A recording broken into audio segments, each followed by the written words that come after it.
I've been dreaming on in my head like I've seen it. A life worth living is a life with meaning. Oke, assalamualaikum warahmatullahi wabarakatuh.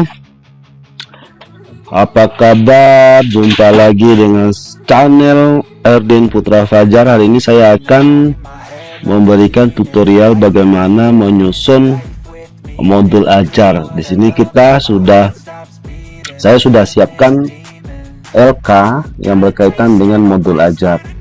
Nah, di sini sudah ada titik-titik semuanya apa saja yang ada di sini. Saya harus perkenalkan dulu, ada namanya modul ajar. Nanti di sini akan diisi dengan judul umum. Terus ada di sini diisi dengan nama ya, asal sekolah dan tahap pelajaran. Fleksibel lah di sini, bisa disesuaikan. Terus yang komponen pertama pada modul ajar itu ada namanya identitas umum.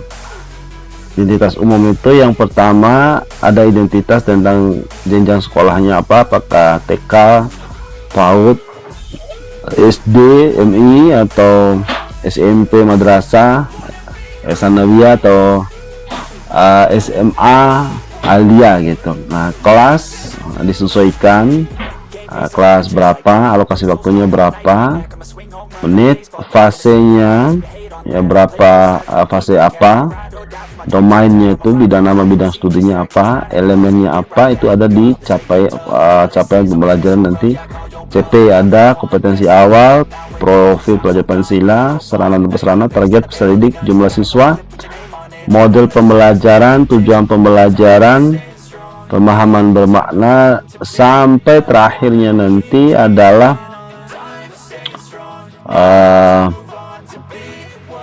glosarium daftar pustaka. Oke,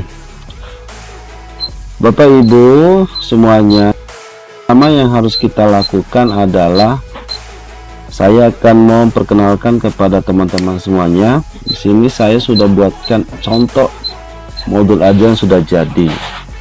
Modul ajar yang pertama yang sudah jadi ini di sini judulnya penerapan nilai-nilai Pancasila. Atau bagi Bapak Ibu yang masih pemula yang belum melakukan pengembangan,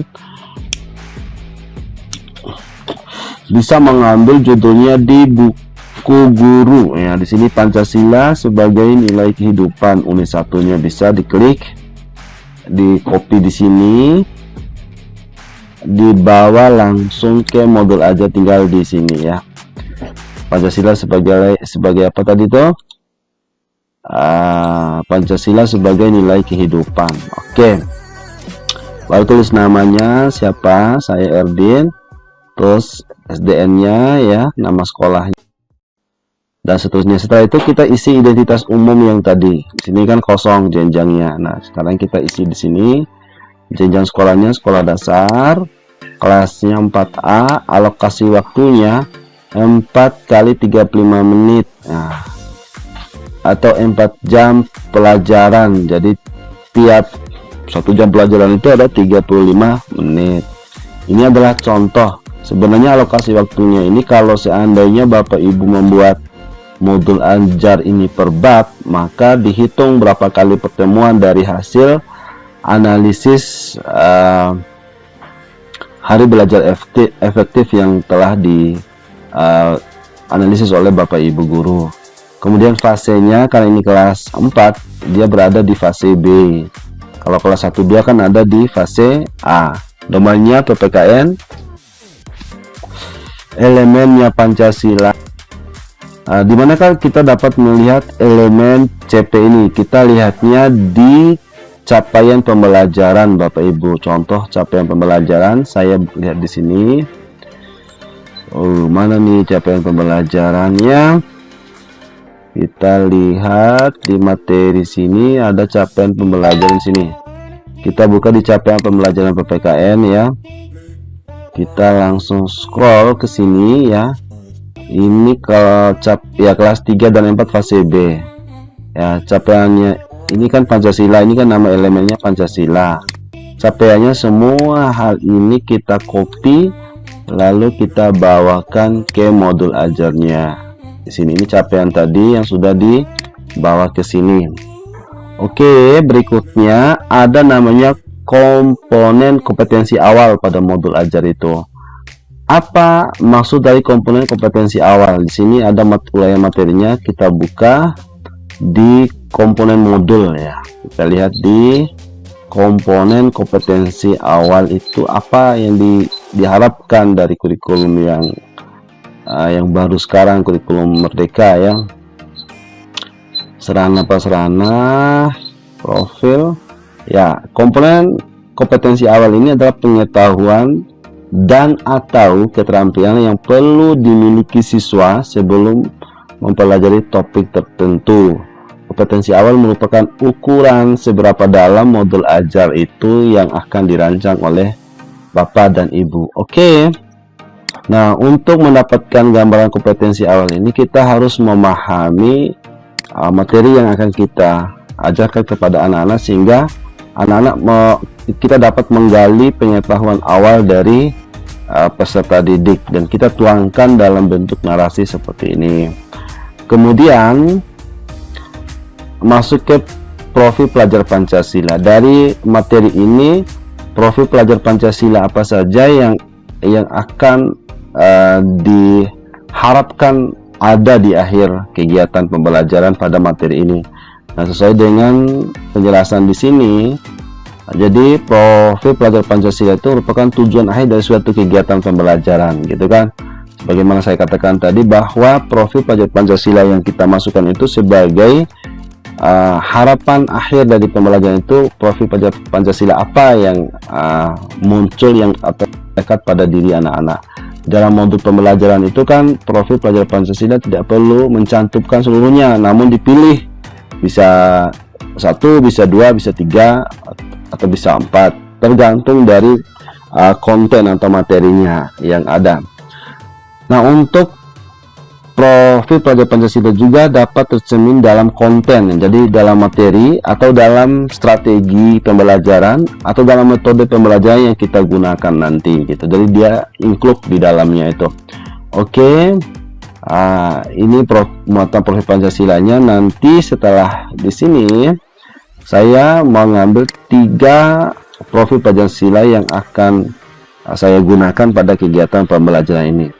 Sarana dan prasarana itu LCD, media gambar, video pembelajaran, dan Bapak Ibu juga bisa mengembangkan sesuai dengan uraian materi di sini. Sarana dan prasarana itu adalah fasilitas atau bahan yang dibutuhkan untuk menunjang kegiatan pembelajaran. Nah, kalau dulu kan namanya alat dan media pembelajaran yang relevan kan. Nah, sama juga dengan yang sekarang. Oke, Bapak Ibu sudah. Setelah kita isi sarana dan prasarana, kita masuk ke target siswa.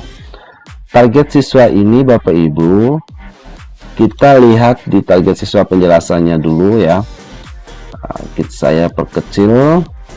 Jadi pada target peserta didik yang dimaksud di sini itu, yang pertama peserta didik reguler atau tipikal, itu umum dia, tidak ada kesulitan dalam mencerna dan memahami materi ajar. Jadi siswa ini dia bisa dikatakan reguler, sudah hebat lah gitu ya, sudah punya wawasan dasar yang dimilikinya.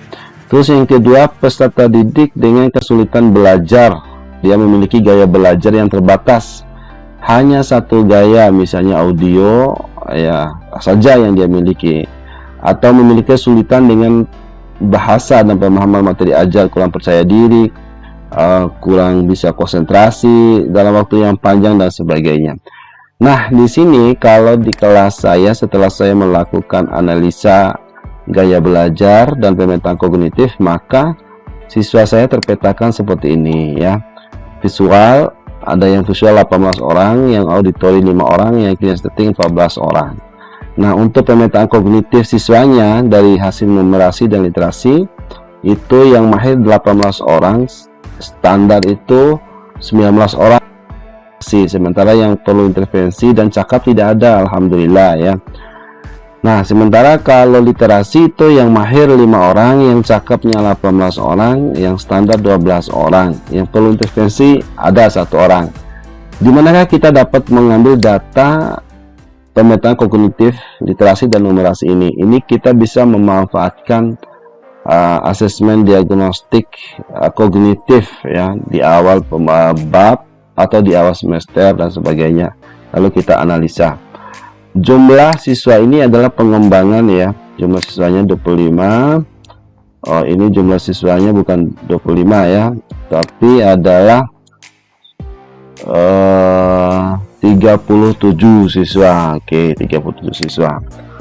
Model pembelajaran yang dimaksud di sini Bapak Ibu, saya agak cepat ini penjelasannya supaya durasinya tidak terlalu lama. Bapak Ibu bisa mengulang-ulang video ini. Itu model pembelajarannya adalah model atau kerangka pembelajaran yang memberikan gambaran sistematis pelaksanaan pembelajaran. Jadi model pembelajaran di sini dapat berupa model tatap muka, PJJ daring dan PJJ luring atau blended learning gitu. Jadi tinggal dipilih. Kalau memang kita nggak melakukan daring berarti tatap muka saja.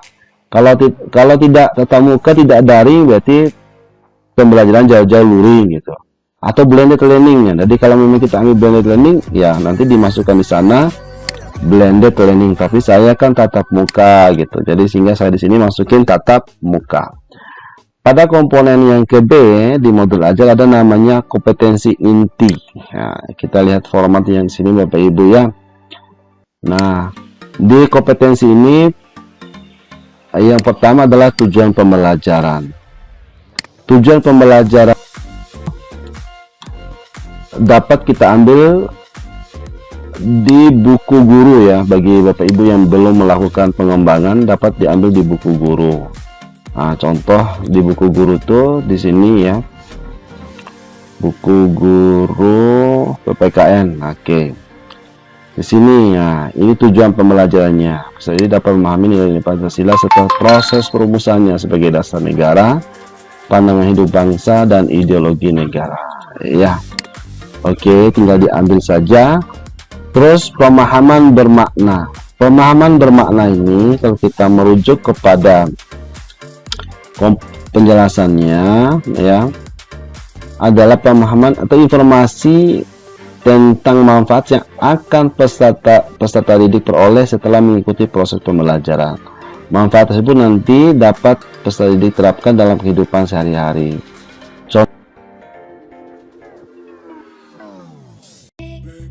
Suatu masalah. Jadi yang saya buat ini, Pancasila adalah dasar negara dan nilai-nilai yang relevan dengan kehidupan sehari-hari bangsa Indonesia. Jadi disimpulkan seperti itu. Ini jadi anak-anak nanti harapannya adalah mampu memahami makna dan nilai Pancasila itu yang dia terapkan dalam kehidupan sehari-hari karena dia relevan dengan kehidupan berbangsa dan bernegara di Indonesia. Lalu ada pertanyaan pemantik ya. Pertanyaan pemantiknya ini disesuaikan dengan materi yang kita ajarkan. Contoh di sini adalah sedang apakah orang pada gambar tersebut? Apakah kalian selalu melakukan sholat? Bagaimana keterkaitannya dengan makna sila Pancasila? Nah, ini jawaban anak-anak tentu bervariatif ya.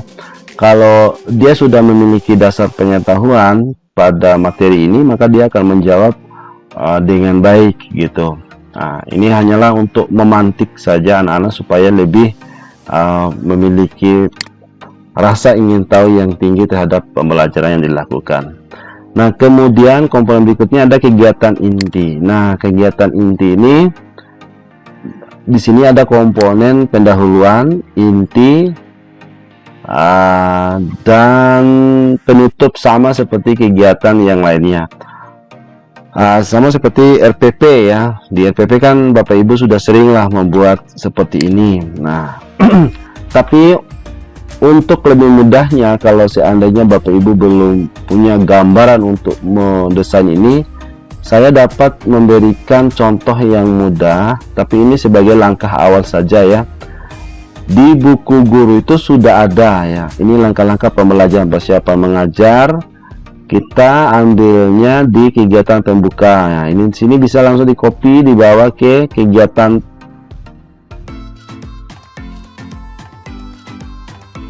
diambil di sini.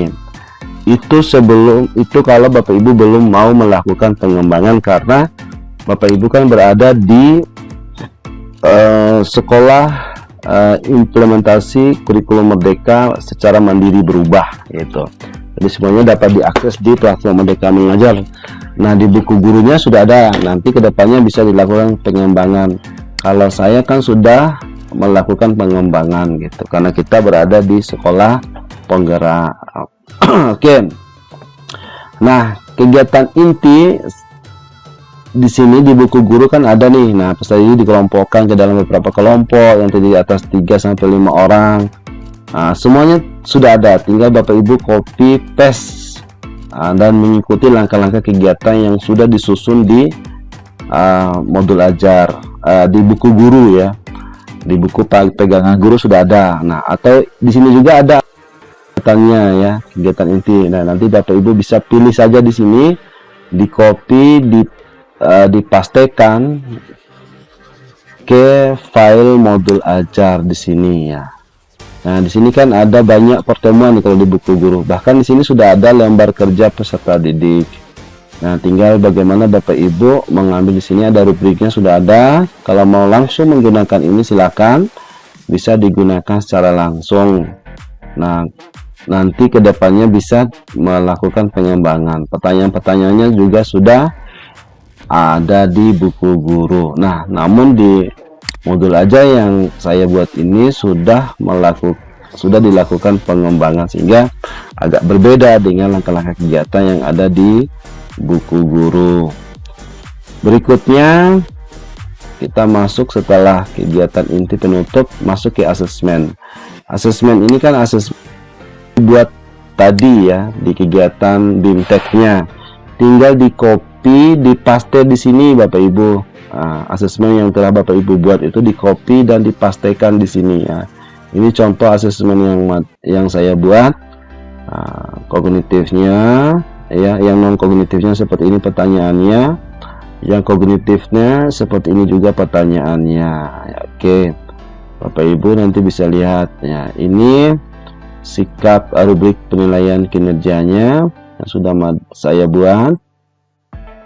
Dan berikutnya dari komponen B ini ya, ada pengayaan dan remedial. Nah, bagi siswa yang melakukan pengayaan dan remedial, siswa yang memiliki kriteria pencapaian akan dilakukan proyek tambahan. Ini yang pengayaan. Sedangkan yang di bawah yang belum mencapai kriteria yang kita harapkan, kita tentukan. Lalu komponen yang berikutnya dari modul ajar itu ada namanya lampiran Bapak Ibu ya. Lampiran ini berisi lembaran kerja dan penilaian penilaian bisa penilaian teman sejawat seperti ini. Jadi tinggal ditulis. Di buku guru juga sudah ada, nanti Bapak Ibu bisa ambil langsung di buku gurunya. Ini penilaiannya. Mana penilaian teman sejawat, biasanya ada juga di buku guru. Kalaupun tidak ada, Bapak Ibu bisa buat sendiri ya, seperti ini. Ini lembar penilaiannya. Terus juga dia ada lembar kerjanya, tugas kelompok atau lembar kerja yang ada di buku guru itu nanti bisa di copy, dipaste, dimasukkan di modul ajarnya. Contoh lembar kerja tadi kan ada di sini ya Bapak Ibu, saya scroll cepat. Ini lembar kerja peserta didiknya, bisa diambil ini, dibawa ke modul ajarnya seperti ini.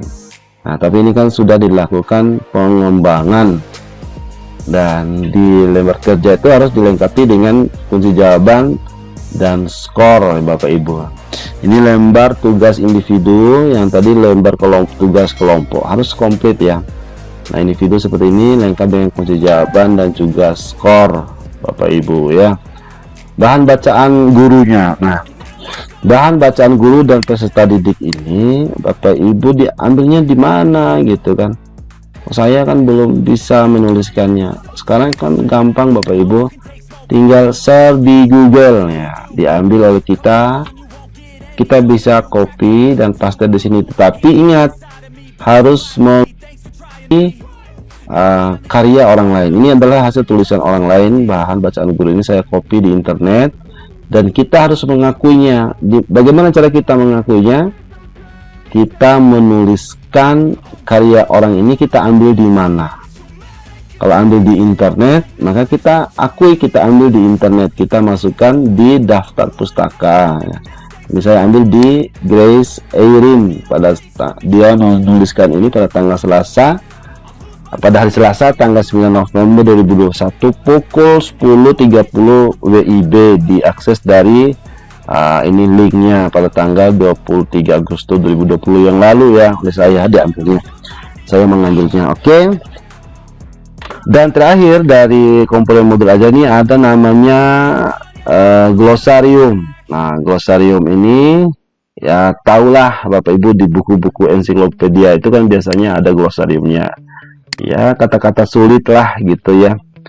Nah, kita tuliskan kata-kata yang dianggap sulit oleh kita masukkan, kita beri penjelasan dari kata-kata tersebut supaya anak-anak atau kita, guru-guru lain yang menggunakan modul ajar itu bisa memahami kata-kata tersebut. Nah, Bapak dan Ibu, kembali lagi di modul ajar ini, saya scroll ke atas ya. Apakah di IKM, implementasi kurikulum Merdeka ini, tidak bisa menggunakan RPP saja? Kalau RPP itu kan ada 3 komponen, ada tujuan pembelajarannya, ada langkah-langkah kegiatannya, dan asesmennya gitu kan, ditambah dengan lampiran seperti lembar kerja dan sebagainya. Bisa Bapak Ibu, tapi itu namanya bukan modul ajar, itu namanya RPP. Terus apa kelebihan modul ajar daripada RPP gitu kan pertanyaan kita. Nah, kalau modul ajar kelebihannya semuanya sudah komplit, lengkap dengan bahan bacaan guru, lengkap dengan kompetensi awal yang ingin dicapai, lengkap dengan pertanyaan pemantiknya, lengkap dengan kondisi target siswa ya, target peserta didiknya dan sebagainya, itu sudah dipetakan, sehingga kalau seandainya suatu waktu kita berhalangan mengajar di dalam kelas dan diajarkan oleh guru yang lain sudah tidak perlu lagi mengakses internet dan sebagainya, karena sudah termuat semua di dalam modul ajar tersebut dan sudah lengkap dengan tanya dan sebagainya. Sementara RPP hanya lengkap dengan EK, tapi bahan bacaan gurunya tidak ada, glossariumnya tidak ada gitu. Jadi seperti itu Bapak Ibu. Untuk selebihnya bisa tanya-tanya, saya hanya memberikan gambaran secara umum cara membuatkan modul ajar pada implementasi kurikulum Merdeka. Terima kasih, semangat untuk merdeka dan memerdekakan pendidikan di Indonesia. Salam saya Erdin Putra Fajar. Jangan suka like, comment, share, and subscribe. Oke, assalamualaikum warahmatullahi wabarakatuh.